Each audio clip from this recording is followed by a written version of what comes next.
विविध भारती पुणे. प्रशांत जाधव सादर करत आहे पुणे वृत्तांत.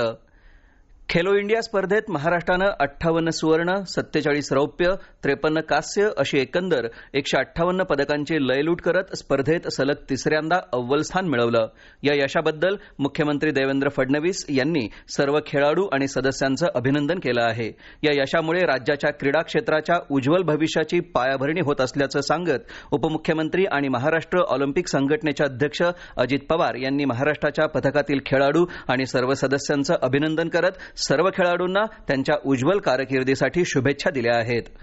देशातील साखर हंगाम संपला असून गेल्या वर्षीच्या तुलनेत यंदा उत्पादनात 18% अर्थात 58 लाख टनांनी घट झाली आहे. यंदा 257 लाख टन साखरेचं उत्पादन झालं. गेल्या वर्षी हेच उत्पादन 315 लाख टन इतकं झालं होतं. सरासरी साखर उतार्यात देखील 0.80% घट होऊन यंदा 9.30% साखर उतारा मिळाला आहे. यंदा उत्तर प्रदेशाने महाराष्ट्राला मागे टाकत अव्वल क्रमांक पटकावत 92,80,000 टन उत्पादन घेतलं. महाराष्ट्रात 80,95,000 टन उत्पादन झालं आहे. ऊसाची घटलेली उपलब्धता आणि साखर उतार्यातील घट यामुळे प्रत्यक्ष साखर उत्पादन कमी झाल्याची माहिती राष्ट्रीय साखर महासंघानं दिली आहे. मात्र देशांतर्गत मागणी पूर्ण करण्यासाठी पुरेसा साठा असून येत्या हंगामात अनुकूल पावसाळी परिस्थिती तसंच महाराष्ट्र आणि कर्नाटक राज्यात वाढलेल्या ऊस लागणीमुळे साखर उत्पादनात वाढ होण्याची अपेक्षा असल्याचं महासंघानं म्हटलं आहे. पुणे जिल्हा विधी सेवा प्राधिकरणाच्या वतीनं आयोजित करण्यात आलेल्या राष्ट्रीय लोक अदालतीमध्ये पुणे विभागातील थकीत वीज देयकांबाबत न्यायप्रविष्ट असलेली प्रकरणे तडजोडीसाठी ठेवण्यात आली होती. यामध्ये सर्वाधिक रास्तापेठ विभागातील 266 प्रकरणांचा, पुणे ग्रामीण विभागातील 42, गणेशखिंड विभागातील 33 प्रकरणे या लोक अदालतीत निकाली निघाली. तसेच 2 वीज चोरी प्रकरणांमध्ये वीज बिल आणि तडजोड शुल्कापोटी एकंदर 59,27,000 रुपयांचा भरणा करण्यात आल्याची माहिती महावितरण कडून देण्यात आली. पुण्यामध्ये वाहतूक नियमांचं उल्लंघन करणाऱ्या 3,22,000 वाहन चालकांवर पुणे पोलिसांच्या वाहतूक शाखेनं जानेवारी ते एप्रिल दरम्यान कारवाई केली. गेल्या वर्षी याच कालावधीत 75,713 बेशिस्त वाहन चालकांवर कारवाई करण्यात आली होती, अशी माहिती वाहतूक शाखेचे पोलीस उपायुक्त अमोल झेंडे यांनी दिली आहे. विरुद्ध दिशेने वाहन चालवणे, दुचाकीवर तिघांचा प्रवास, मद्यप्राशन करून वाहन चालवणे तसेच मोबाईलवर संभाषण करणे अशा प्रकारच्या वाहतूक नियमांचं उल्लंघन करणाऱ्यांवर ही कारवाई करण्यात आली आहे.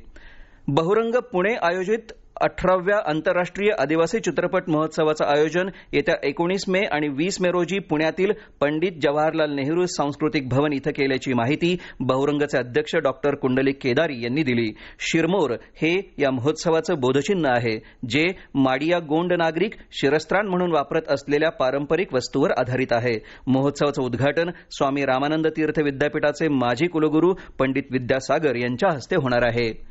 डीएस कुलकर्णी उद्योगात गुंतवणूक केलेल्या गुंतवणूकदारांच्या यादीत काही त्रुटी आढळल्या आहेत. काही गुंतवणूकदारांचा तपशील अपुरा आहे. या त्रुटी दूर करण्यासाठी 15 ते 29 मे दरम्यान शिवाजीनगर पोलीस मुख्यालयात संबंधित गुंतवणूकदारांनी भेट द्यावी असं आवाहन करण्यात आलं आहे.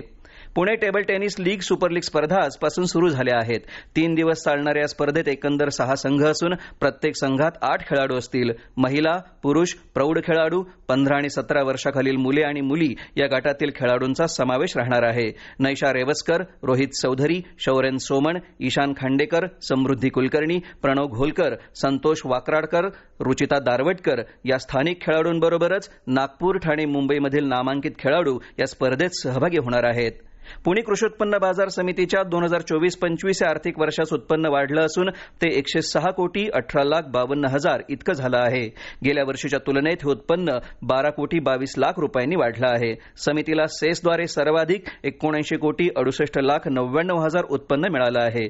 दरवर्षी उत्पन्नात 10% वाढीचं उद्दिष्ट ठेवलं असून यासाठी प्रत्येक महिन्याला आढावा बैठक आणि दप्तर तपासणी करण्यात येणार असल्याची माहिती समितीचे सभापती दिलीप काळभोर यांनी दिली आहे. हवामान. पुणे आणि परिसरात आज दुपारच्या सुमारास ढगांचा गडगडाट आणि जोरदार वाऱ्यासह पाऊस झाला.